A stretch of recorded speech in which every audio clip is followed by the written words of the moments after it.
I don't know, folks. Some days I think I'm losing touch. And some days when I think I'm losing touch, I worry about it because I've always been in touch. And in other times, I don't worry when I think I'm losing touch because I think it's the way to go. In this NSA business, does anybody really think that program's been put on the shelf even for a couple of... Come on, folks. What... You know the program's going to be back, and Rand Paul's out there fundraising off of it, and McCain and the rest of the Republicans and others in the Senate are all ticked off at him, but it was predictable. Every bit of this is predictable. I would just tell you this. If there's some call that you've been wanting to make for the last 10 years that you haven't been able to make because you've been afraid the NSA would overhear you, make that call.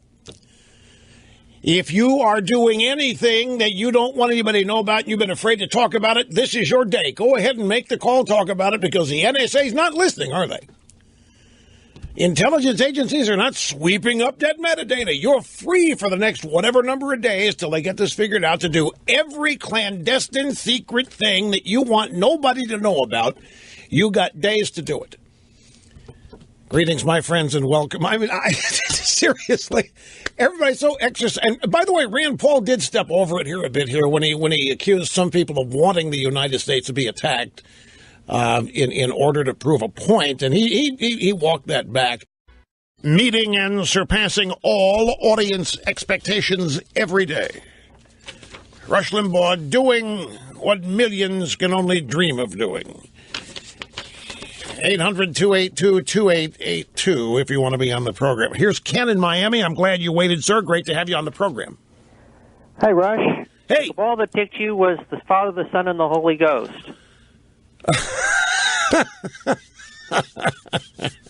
Not quite. And they even had iDrive on Doctor Who.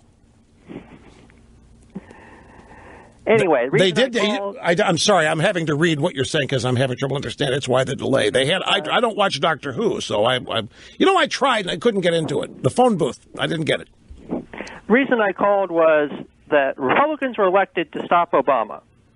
Obama publicly endorsed the USA Freedom Act. So shouldn't that be enough for the Republicans to be against it? Yeah. I feel your pain. The Republicans even acknowledged that they were elected to stop Obama, but then when they have the chance, they don't. Like in the trade deal, this Trans-Pacific Partnership that still remains a big mystery.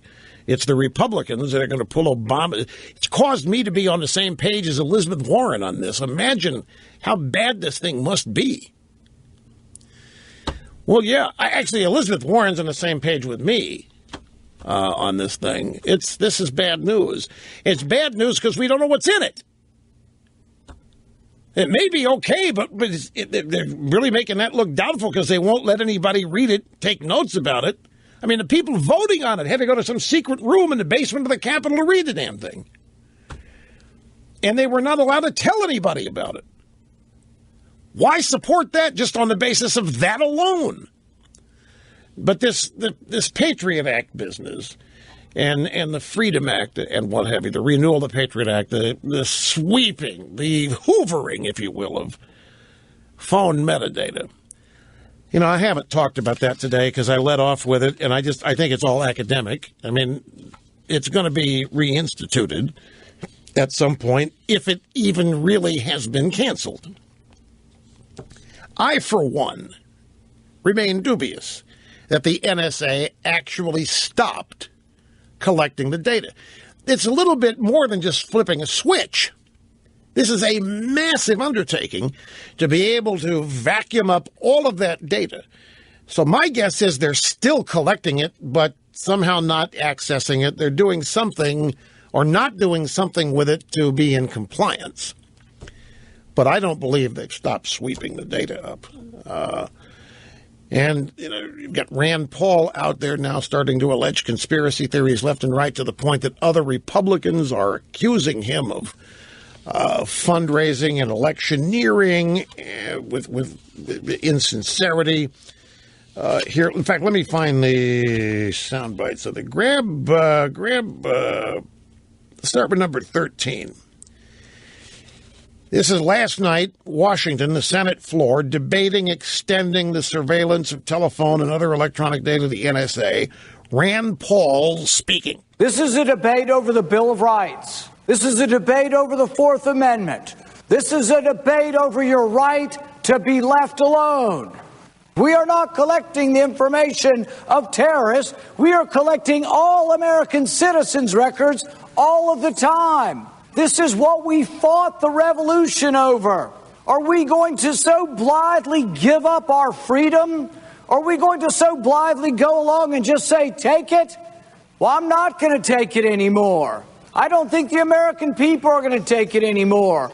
Now, he went on to say that in his belief, there are some Republicans rooting for an attack now so that they can blame it on him, meaning he thinks that since we've stopped sweeping the data, stopped hoovering it up, that means that in the next couple of days, some terrorists are going to be able to make phone calls and plan an attack, and we won't know it because we've stopped listening, which is not what this program is. This is not a listening program. It's simply a collection of metadata. Anyway, that he may have jumped the shark with that because he started to walk that back. Here's what he said about it late last night. People here in town think I'm making a huge mistake. Some of them, I think, secretly want there to be an attack on the United States so they can blame it on me. All right. Now, it didn't sit well. You can imagine some of the Republicans thought that was a little bit over the top, other presidential candidates. So Rand Paul went back on the Fox News channel, America's Newsroom today with Bill Hemmer, who said, look, some of them, I think, secretly wanted to be an attack in the U.S. Who are you talking about here, Senator Paul? What are you really referring to there? I think sometimes in the heat of battle, hyperbole can get the better of anyone, and that may be the problem there. Going after people's motives and impugning people's motives is a mistake. And in the heat of battle, I think sometimes hyperbole can get the better of all of us. Are you standing by that or not? I'm just trying to nail that down. Do you retract that? I think by calling it hyperbole, that means that I may well have exaggerated the case. Okay. So do you pull it back or not? He pulled it back. All right. Well, Senator McCain, not happy. Yeah,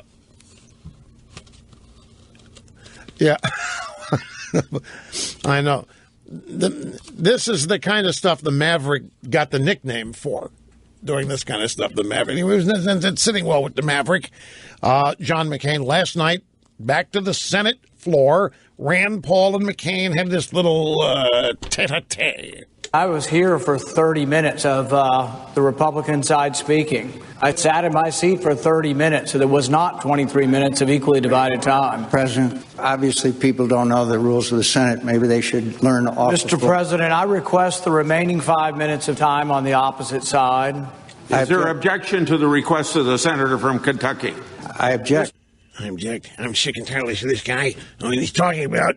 Sit down. What do you mean opposite side? It's what I do, not you.